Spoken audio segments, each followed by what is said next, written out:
तरीका क्या अख्तियार किया था? क्या कोई व्हाट्सएप ग्रुप बना हुआ था, उस पर मैसेज दिया जाता है, किसी कॉल के जरिए, या किसी और व्यक्ति को जिम्मेदारी दी थी? क्योंकि 500 एक बड़ा नंबर है, 500 लोग एक जगह एक साथ आ जाते हैं। ये तरीका क्या अख्तियार किया गया था?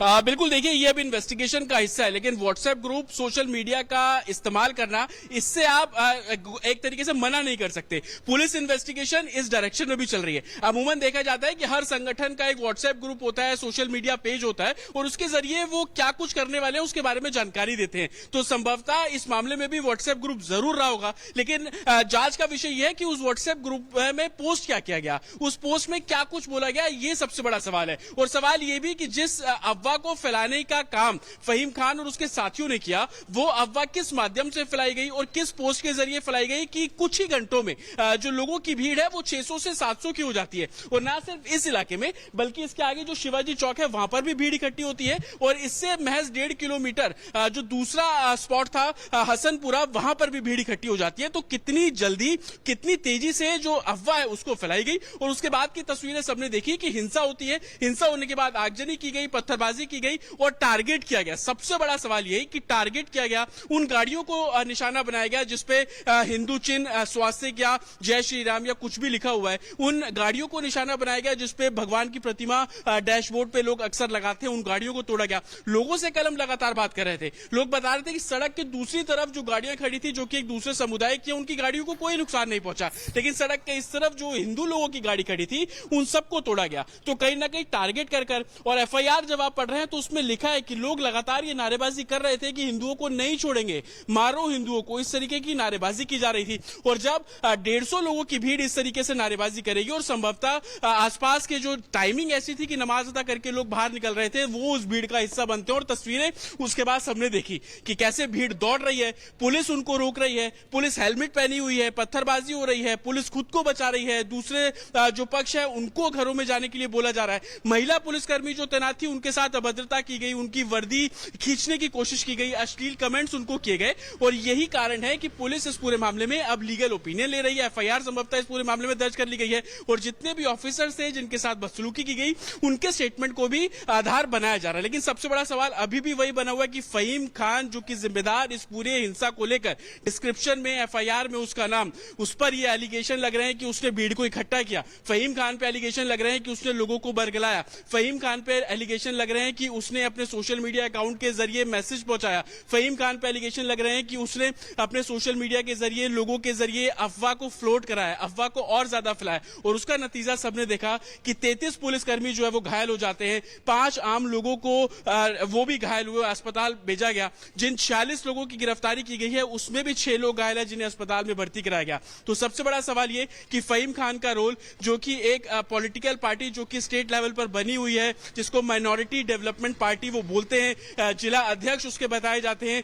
उनके कहने पर भीड़ इकट्ठी होती है। हिंदुओं के प्रदर्शन का विरोध वो लगातार कर रहे थे, कई बार शिकायत दे चुके थे, लेकिन दोपहर को जो प्रदर्शन हुआ शांतिपूर्ण तरीके से हुआ। उसके बाद शाम को भीड़ इकट्ठी करना और वो टाइमिंग चूज करना कि जब बड़ी संख्या में लोग नमाज अदा करने शाम को मस्जिदों में पहुंच रहे थे, उन लोगों को किस तरीके से रेडिकलाइज किया गया, वो सबसे बड़ा सवाल। और मस्जिद में लगातार आपको दिखा रहा हूं, उस दिन हमने तस्वीरें भी देखी, जब भीड़ इकट्ठी हुई तो कई जगहों से अनाउंसमेंट किया गया, बोला गया कि भीड़ अवैध है, आप लोग हट जाइए। लेकिन भीड़ जब सड़क पर थी, लोगों को किस तरीके से रेडिकलाइज किया जा रहा था, लोगों को किस तरीके से उकसाया जा रहा था, लोगों को किस तरीके से भ्रमित बातें जो है वो बताई जा रही थी, अफवाह जिसका जिक्र प्रशासन कर रहा है लोगों तक पहुंचाया जा रहा था। और उसके बाद देखने को मिला कि ये जो पूरी सड़क जो अब सुनसान है, कर्फ्यू यहां पर लगा हुआ है, इस सड़क पर तकरीबन 600 लोग खड़े हुए थे। ना सिर्फ खड़े हुए थे, उसके बाद उग्र भीड़ ने कई इलाकों में पहुंचे जो कि हिंदुओं के इलाके हैं, उनकी गाड़ियां वहां पर थी, उनके घर वहां पर थे। लोगों ने यह भी बताया कि उन घरों को टारगेट किया गया जिसके ऊपर भगवा झंडे लगे हुए हैं। भगवा झंडे देख देखकर उनके घरों पर पथराव किया गया। महिलाओं की कल हमने आपको बात सुनाई कि वो बता रही हैं कि किस तरीके से बातचीत का एक सिलसिला शुरू होता है कि आखिरकार इतनी भीड़ क्यों इकट्ठी हो रही है। और ये शिवाजी चौक से महज 300-400 मीटर की दूरी पर, और जैसे ही लोग नमाज अदा करके जो मस्जिद आप देख रहे हैं इसी चिटनिस पार्क पर मौजूद है, महज 10 कदम की दूरी है। आप ऊपर ये अंडर कंस्ट्रक्शन फ्लाईओवर देख रहे हैं, और इसी अंडर कंस्ट्रक्शन फ्लाईओवर के नीचे की तमाम तस्वीरें सबने देखी कि कैसे हिंसा हुई। लेकिन इस मस्जिद से जब शाम की नमाज अदा करने के बाद लोग बाहर आते हैं, 4 बजे जो भीड़ 70 से 80 लोगों की थी, लेकिन नमाज अदा करने के बाद वो भीड़ तकरीबन 150 से 200 की हो जाती है। और जब नमाज अदा करके लोग बाहर आते हैं, वो भी चर्चा का विषय बनते हैं कि आखिरकार इतनी भीड़ क्यों। यहीं से ही रेडिकलाइज करने का काम शुरू किया जाता है और यहीं से ही और भीड़ जो इकट्ठी हो। एफआईआर को जब आप पढ़ेंगे तो 51 नामजद लोगों के खिलाफ लेकिन एफआईआर है। और जतिन, उसके एक और अलावा सवाल बड़ा 600 है, जब पुलिस की एफआईआर ये साफ तौर पर बता रही है, नंबर दे रही है कि 500 लोगों की भीड़ जुटाई है फहीम और शमीम खान ने, ये तरीका क्या अख्तियार किया था? क्या कोई व्हाट्सएप ग्रुप बना हुआ था, उस पर मैसेज दिया जाता है, किसी कॉल के जरिए, या किसी और व्यक्ति को जिम्मेदारी दी थी? क्योंकि 500 एक बड़ा नंबर है, 500 लोग एक जगह एक साथ आ जाते हैं, ये तरीका क्या अख्तियार किया गया था?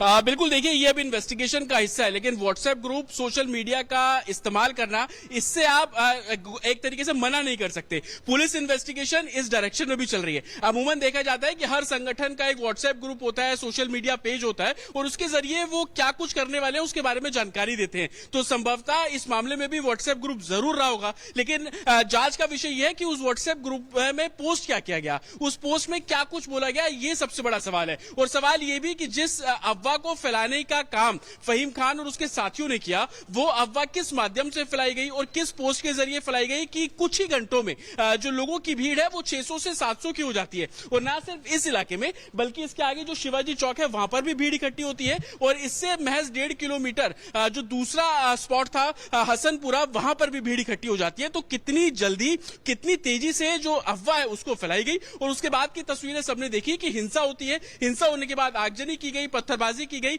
और टारगेट किया गया। सबसे बड़ा सवाल यही कि टारगेट किया गया, उन गाड़ियों को निशाना बनाया गया जिसपे हिंदू चिन्ह, स्वास्तिक या जय श्री राम या कुछ भी लिखा हुआ है। उन गाड़ियों को निशाना बनाया गया जिसपे भगवान की प्रतिमा डैशबोर्ड पे लोग अक्सर लगाते हैं, उन गाड़ियों को तोड़ा गया। लोगों से कल हम लगातार बात कर रहे थे, लोग बता रहे थे कि सड़क के दूसरी तरफ जो गाड़ियां खड़ी थी, जो कि एक दूसरे समुदाय की, उनकी गाड़ियों को कोई नुकसान नहीं पहुंचा, लेकिन सड़क के इस तरफ जो हिंदू लोगों की गाड़ी खड़ी थी उन सबको तोड़ा गया। तो कहीं ना कहीं टारगेट कर और एफआईआर जब आप पढ़ रहे हैं तो उसमें लिखा है कि लोग लगातार ये नारेबाजी कर रहे थे कि हिंदुओं को नहीं छोड़ेंगे, मारो हिंदुओं को, इस तरीके की नारेबाजी की जा रही थी। और जब 150 लोगों की भीड़ इस तरीके से नारेबाजी करेगी और संभवतः आसपास के जो टाइमिंग ऐसी थी कि नमाज अदा करके लोग बाहर निकल रहे थे, वो उस भीड़ का हिस्सा बनते हैं। और तस्वीरें उसके बाद सबने देखी कि कैसे भीड़ दौड़ रही है, पुलिस उनको रोक रही है, पुलिस हेलमेट पहनी हुई है, पत्थरबाजी हो रही है, पुलिस खुद को बचा रही है, दूसरे जो पक्ष है उनको घरों में जाने के लिए बोला जा रहा है। महिला पुलिसकर्मी जो तैनात थी उनके साथ अभद्रता की गई, उनकी वर्दी